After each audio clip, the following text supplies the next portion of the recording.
Yo, Dream Team, it's your boy D Neal back with another reaction video, guys.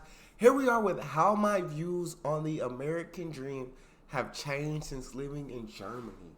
By our girl Haley Alexis. A lot of people, I seen a lot of videos where a lot of people just don't believe in the American dream anymore. They think it's unrealistic, and they say you gotta be dreaming to believe it, or you gotta be asleep to believe it. That's why it's called the dream. I still want to believe in it. I'll say that I want to. But we finna hear my girls' views. But before we jump into this, make sure you subscribe to the channel, ring notification bell, get a video a thumbs up so it gets suggested. Social media and Patreon all up top. You can subscribe to any of it. Put all the links in the description. All you gotta do is hit the link, follow me, talk to me. Love talking to you guys. And I'm human. I'll talk back. If you got a favorite video suggestion, you can subscribe to Patreon, or in the description section there's a Google form link. Why we go? Hi everyone, what is up? My name is Haley. Welcome to my YouTube channel. If you did not know, now you do. Hey guys, what's up? So in today's video, I'm going to be talking about how my views on the American dream have changed since living in Germany. Now, I'm going to keep this intro very short and sweet, you guys, so don't forget to subscribe, don't forget to like this video, give it a thumbs up, and also if you want to have a discussion down in the comment section, you're more than welcome to leave a comment. But yeah, with all that being said, let's get right into the video. I'm going to start off with positivity because this video might turn into a rant, so I'm going to try my best to sprinkle in some positivity here. You just sprinkle a little bit in for us. I like you start with the positivity. I rock with that. Because this video might turn into a rant, so I'm going to try my best to sprinkle in some positivity here and there. So we might as well start off with something nice. And something that I really love about the United States is the energy that Americans have regarding the American dream. It's very contagious and it makes you want to thrive and strive for the American dream as well, and you want to achieve and you want to be successful as well because everyone else is like this around you and you want to be the same, and it's like, wow, this is like, how do you say, invigorating. But the problem I have with this is that a lot of people, and I've talked about this in a few other videos, is that people in the United States, not everyone, but some, they tend to live in the clouds. They tend to have their feet very far off the ground, and the bubble, the thing that they're holding on to, the balloon, can pop and you just plummet down and splat. And so that's going to be the theme of this video. I feel like in the United States there are three phases of the American dream. Well, at least the three phases that I've lived in or through right now, because I'm not that old. For the most part, I feel old. My back hurts, my knee hurts, but I'm not that. I feel your pain. Hey, you look young. You know what I'm saying? But I feel your pain. Or I'm not that old either. But back, knees, legs, they not what they used to be. Just put it like, I'm older. You know what I'm saying? But positive thing, American dream, like everybody, you want to believe everybody's kind of trying to grind, and everybody, you have that positive outlook. If I just keep working, if I just keep pushing, I can get to this point, I can get there too. And while that is positive, like at the same time, she said a lot of people are living with their head in the clouds, right? And then that bubble pop, and then reality hits you. And it's like you go there, your little balloon done popped, and now you plummeting towards the ground, and it's like, oh, is that unattainable? Is the dream realistic? Can I actually get there? Come on, Haley, talk to him about that old. For the most part, I feel old. My back hurts, my knee hurts, but I'm not that old. And so the first stage is going to be when you are younger, when you're starting school, when you're making friends, when you're learning how to socialize, when you are consuming certain content, when you're getting told about living in the country that you're from. A lot of times at an early age, we're talking or we're taught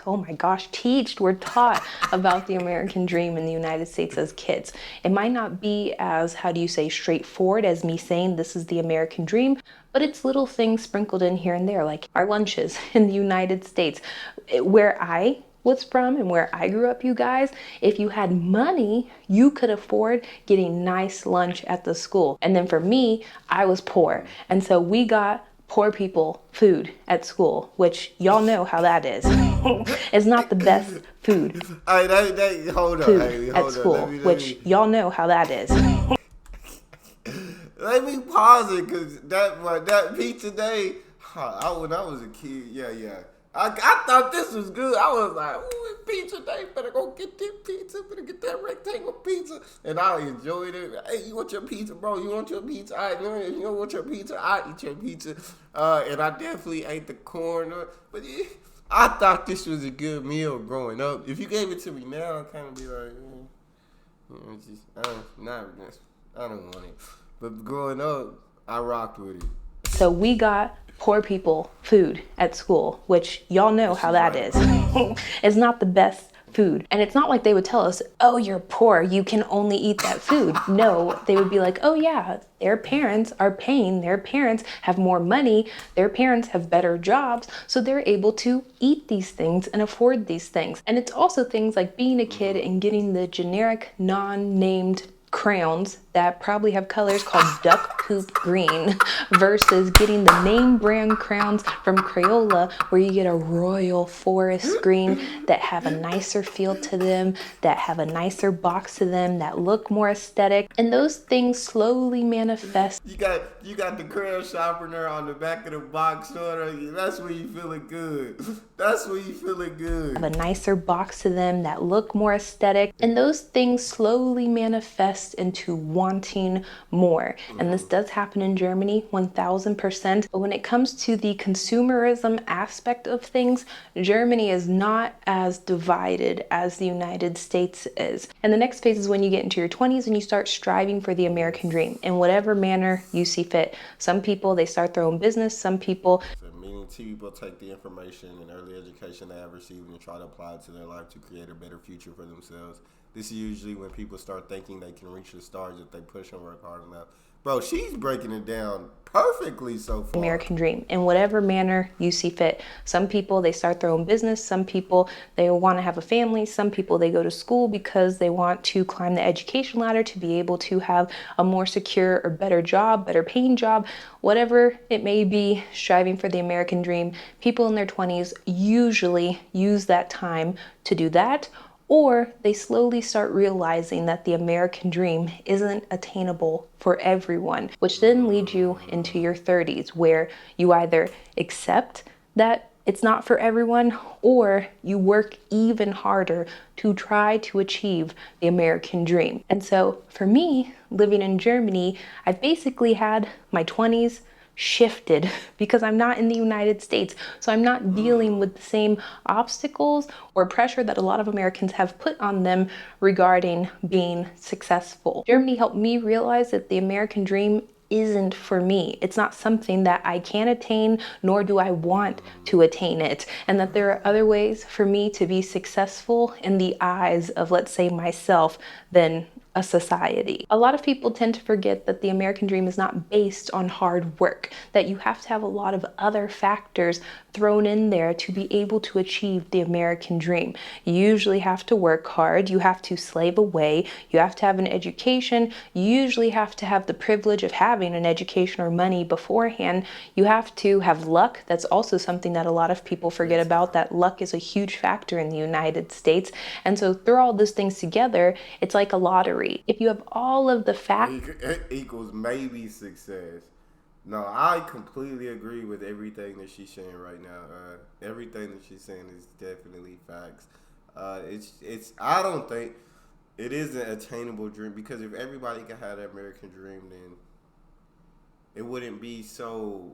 Know what I'm saying? So coveted, so sought after for everybody to reach for. If everybody could get it. And so for you realize when you get to a certain age, like she said, you start to realize maybe it's not attainable for everyone. Like hard work, slaving my life away, is not guarantee me success. And I understand everybody has different definitions of success, and the success, like she said, shouldn't just be based on what your society says success is. You should find your own definition of success and what you think is successful like.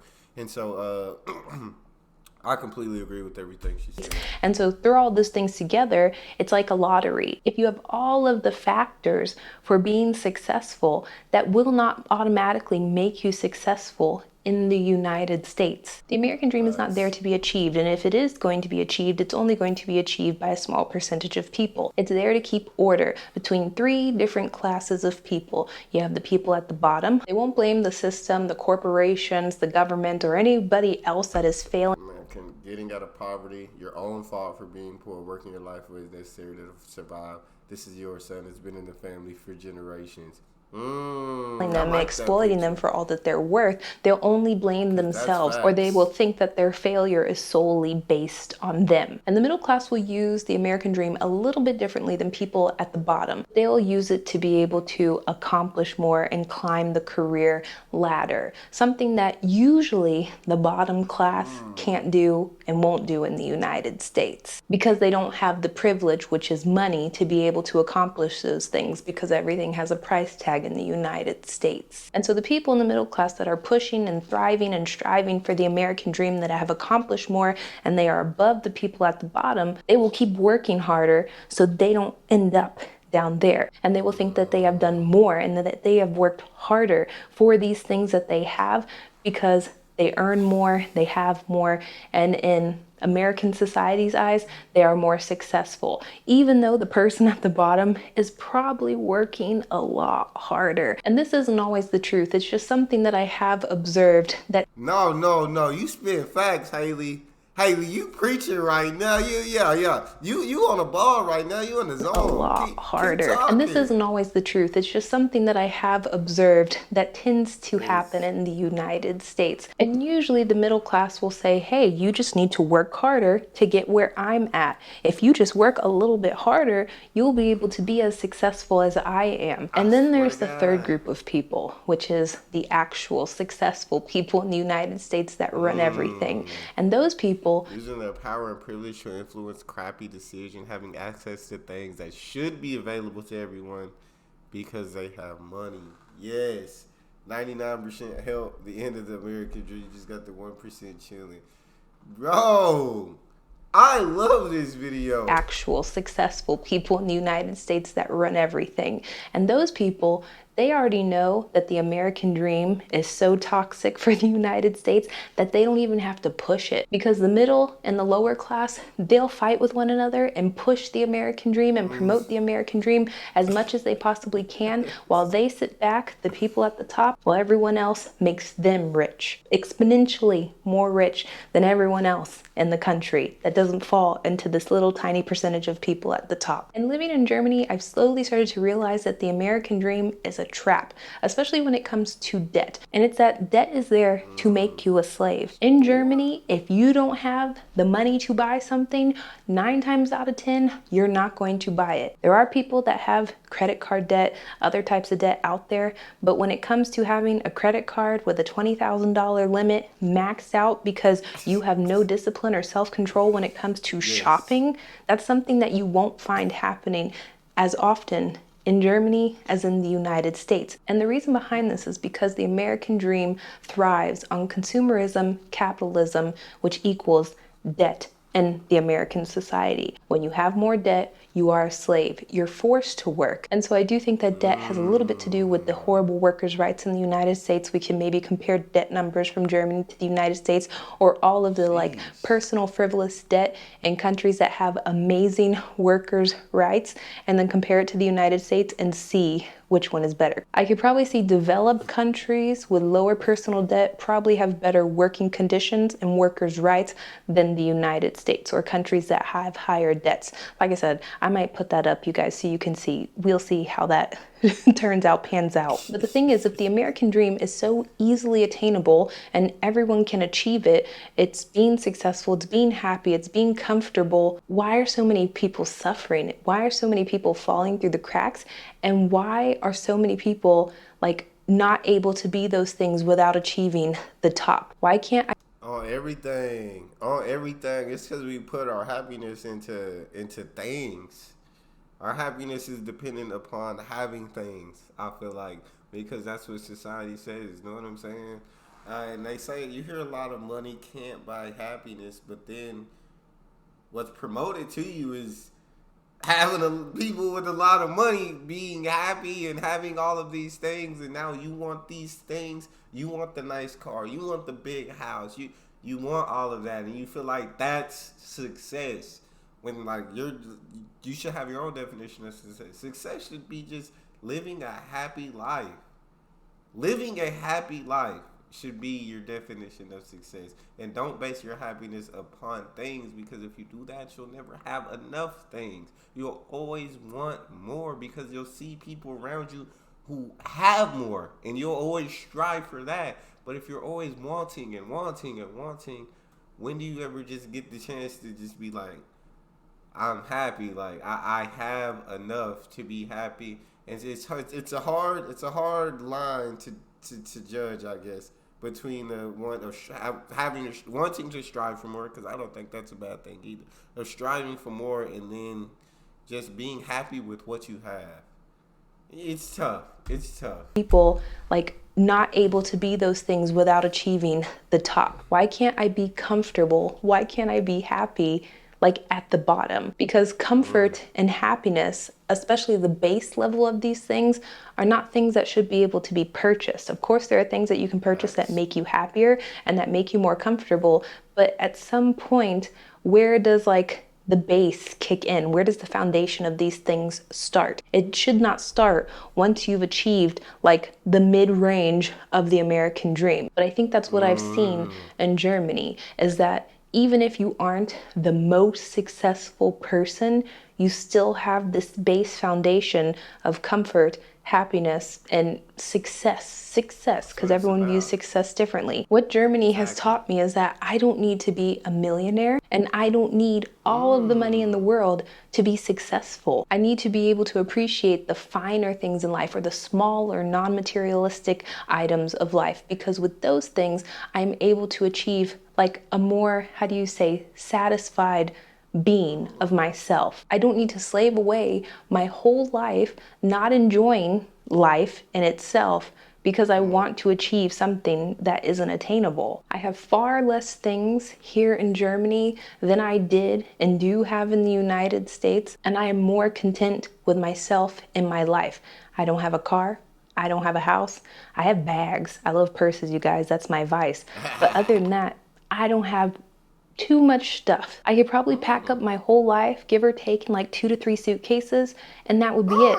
I would need a whole U-Haul van in the United States to pack up my life. And it's because I was constantly told that success means I'm able to buy more. I'm able to consume more. I'm able to have more. And something else I've learned since living in Germany, which this might ruffle some feathers because a lot of people are in my comment section always talking about this, and it is quality versus quantity. Something that I always wanted in the United States, and it made no sense for me, you guys, now that I look at it like today, when I think back, why did I want this, was a home. 3-bedroom, 4-bedroom house, humongous yard, humongous backyard. I wanted all of these. Haley, hey, you preaching to the choir right now, because I'll be thinking about that too. I do want a home. I ain't gonna lie. Exactly what she talking about is exactly like the things that I be wanting, and I can't lie to you. I want the house with the backyard. I want a big house, y'all. Like maybe it's this American mindset. Maybe that's what it is. But I want a big house. 3-bedroom, 4-bedroom house, humongous yard, humongous backyard. I wanted all of these like things, and then I think to myself now, why? Why did I want this? I don't want a home right now. I don't want anything I don't want any responsibilities right now. I don't want anything that means I'm attached to a place, attached to a location. I don't want any of that, because for me, that's not success for me. Maybe to you guys, it is. Owning a home is a very big financial decision, and it should be something that is important. But just buying something, going into hundreds of thousands of dollars in debt for something that you probably don't even want or need just to prove that you're successful makes no sense to me now. I also realized that the home that I could afford, let's say in the United States or Germany, is not the home that I would actually want. So then I would be settling just to be able to say that I have a home, and that is a marker of success in the United States. Do you know how stupid you sound, or I sound? I'd be saying, I mean, in the United States, that probably doesn't sound stupid, but for me right now, that sounds stupid. I could afford maybe a $300,000 home, but where I'm from, that's a shoebox. And what do I swear to God, yeah, 300K, yeah. She ain't lying about that. She's not lying about that. A $300,000 home, but where I'm from, that's a shoebox. And what do I look like buying a home that's $300,000 debt for me now, that's made out of wood, spit, and sweat? and crappy construction workers. And then on top of that, to pay for it for 30 years. A lot of people describe the American dream as having the means to do whatever you want, whether it be comfortable, whether it be security. That could be in the form of going to school, sending your kids to school, having a home, being able to travel, being able to pay for health, because a lot of people, they can't afford health, so they see being able to afford health care as something that is success. And the thing is, when you are comparing this to not even Germany, but other countries in the world, those things are attainable without having to slave your whole life away. You don't have to be rich, and it doesn't have to be a dream. It is a reality for millions of people. So why is it not a reality in the United States? Why does it have to be a dream? And so at the end of the day, I think for me, the American dream, like I said, it's nice to have the energy behind it. It's nice to have the idea that maybe you could attain or achieve all of this monetary success in the world and be able to do all of these things. But at the end of the day, what are you going to do with all that money? What are you going to do with it? You just want it to have it? Awesome.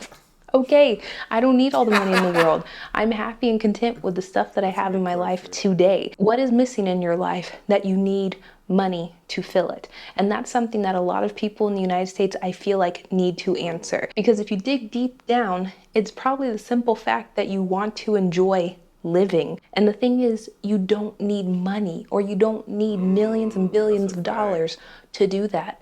There are so She that's a fact. I mean, you know what I'm saying? A lot of people want more money to be able to enjoy living more, to be able to do more things, buy more stuff, have what they want, all of that. But she's saying, like, you don't need money to enjoy life. You don't need to be a millionaire or billion. You need a certain, to an extent, a certain amount of money. But you don't need to be like a millionaire or billion. You don't need to be top 1% to enjoy life. That's a big one. That's a good one. I really like this video. I really rock with this. money, or you don't need millions and billions of dollars to do that.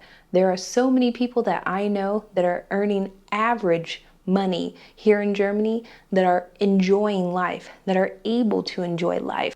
And so you really have to ask yourself, if you're an American, probably realize that you're not running towards the American dream, you're running away from the exploitative nature of the United States. And yeah, I just realized how much I've changed what is important to me now, what was important to me back in the day, and it is so crazy how much my mind has shifted.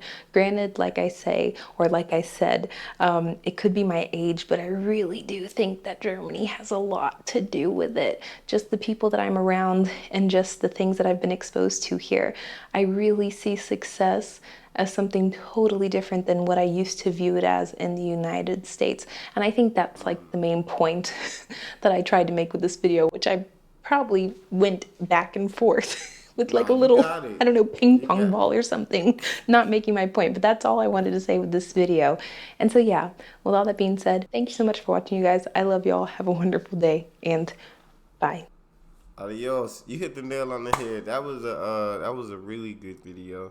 I think everybody, you just have to don't base your definition of success off what society tells you success is. Just come up with your own definition of success, what you want in life. Everybody has different wants in life. Figure out what you want in life and go for that. No, you feel me? And have fun on the path to getting what you want in life. Have the fun on the path to accomplishing that success. Because when you look back, it's the journey to getting there. That's the fun part to look back on. Because once you accomplish it, then what do you strive? It's like you're there. Like, I've accomplished it. But then a lot of people, especially I guess in the American mindset, American dream, once you accomplish your goal, then you just throw up another goal that you want to strive for. So enjoy life on the path to striving for your goals. And once you accomplish that goal, celebrate, be happy in accomplishing that. And if you want to go for more, then go strive for more. Just don't forget to enjoy the path of getting there.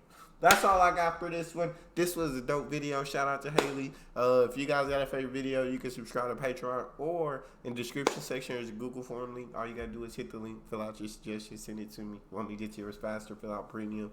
Make sure you hit subscribe to the channel, ring notification bell, get a video a thumbs up so it gets suggested. Social media and Patreon all up top. You can subscribe to any of that. Put all the links in the description. All you got to do is hit the link, follow me, talk to me, Guys, I love talking to you. You guys are the most incredible team on YouTube. It's your boy Neal. Out.